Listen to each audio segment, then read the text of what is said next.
Good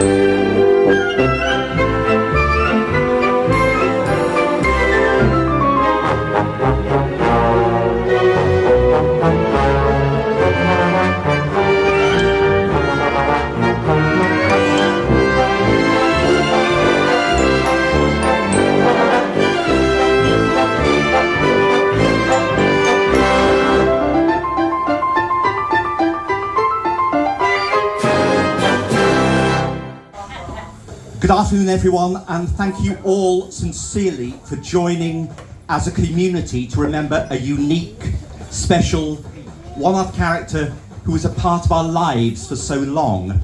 We'd especially like to thank John and Deirdre and Olivia and Hannah, who've driven all the way from Mayo in Ireland to be with us this afternoon. Thank you so much for joining us today and celebrating Brendan's life and telling us more about him. We're so sorry that Ina and Maura can't be with us, but we're pleased to say this little tribute will be filmed and streamed online, so we will send you all the link for anyone that can't be here today. Now, in collating our stories and piecing together Brendan's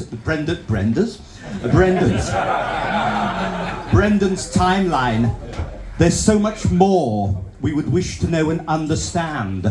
And hopefully we can continue to do so over the weeks, months and years ahead. So this isn't a farewell, it's a celebration of his extraordinary life we were all very privileged to share. Generous, loving, friendly, cheeky, loyal, thoughtful, quietly intelligent, mad. These are just some of the words that have been used over the last few weeks to describe our Brendan. Kind, generous with his time, not afraid of work when he needed to, unassuming, welcoming, vulnerable, unique. And a character as unique and individual as Brendan will always live on and be with us through our memories and stories. And just because he isn't physically with us anymore, whenever we visit the Marlborough, the King's Arms, here at the Zone, he'll always come to mind. Charming, constantly up and down, random, troubled. We never knew what he was going to say on any given day.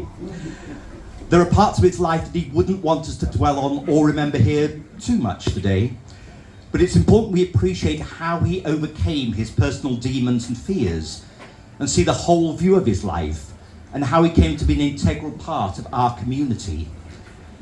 Life is very much a journey, and we were so lucky to have a friend in Brendan to make our lives more colourful by his very presence, lift our spirits whenever we met, giving us that warm glow, that feeling of peace, that feeling of friendship.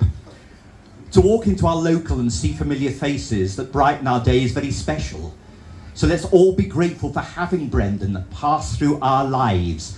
And celebrating Brendan's life is as much about evaluating our own lives.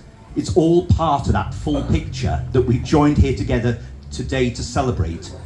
And above all, it's a celebration of how lucky we are to have had Brendan share his life with us. He was very much a part of the fixtures and fittings of Brighton. He worked in so many of the bars and restaurants in the city. He chose his friends carefully. But to be part of his friendship circle was a great privilege. Yeah. And for him to use such generous compliments as my little brother was just an example of how much he cared about other people. Over the last few weeks, we've heard phrases like, I know how much he cared for me. He didn't have much, but whatever he had, he was very generous with. Or whenever he walked out of a bar, there would always be a couple of drinks left for us. He'd never buy to receive and would be insulted if anyone thought that with a cursory, shut up. Brendan didn't speak a great deal about his life, but we knew he was born in Birmingham, but hated being called a brummie or a plastic paddy, thank you. For him, he was intrinsically Irish. Moving to Brighton, we worked out he'd lived here for well over 30 years. He worked in so many bars and restaurants and venues. As we've already established, he was never afraid of hard work, doing bar work, silver service and catering.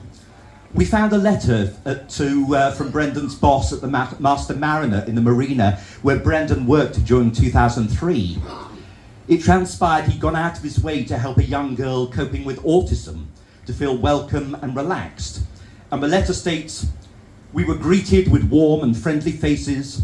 The staff could not have been more helpful and polite, especially Brendan, and we will be very grateful if you could personally thank him." And that letter comes from Lord Patterson, Lord of Alukton. Brendan was very much an animal lover, and we were very much hoping we would have Anne the man with us this afternoon, who was such a regular feature at the bar. Hopefully she can join us later, but we'll make sure she gets this tribute sent to her. Brendan loved looking after her dogs, Bambi and Smudge, and we've actually heard he slept on the floor to be closer to them. He also loved dog sitting for Rachel and Gemma's dog, Buddy. Yeah. And relating to that, we must share this story with you all. He'd always say, "Oh, leave me some cheese." We knew that Brendan loved his pizza, cheese and Guinness, thank you. And whenever he was dog sitting, Rachel would ensure the cheese supplies were stocked up. But invariably, when they returned, there wasn't a piece of cheese to be seen, 2 or 3 blocks having been consumed by Brendan and the dog. So any wonder he was known as the cheese fiend. We've since discovered that Brendan kept a lot of friends' orders of service from their weddings and funerals to remember them and the good times he shared with them. When we were discussing Brendan's choice of music and films, it seemed he was never more happier than watching an old-fashioned black and white film, or even just an episode of Murder, She Wrote. Everyone we've spoken to have summed up Brendan with comments as a good friend and generous. He was constantly up and down. Of course he had his inner demons and his knee problems. He always made good food and was up for a drink. He'd help anyone if he could. When he was on a good day, so much fun, really chilled.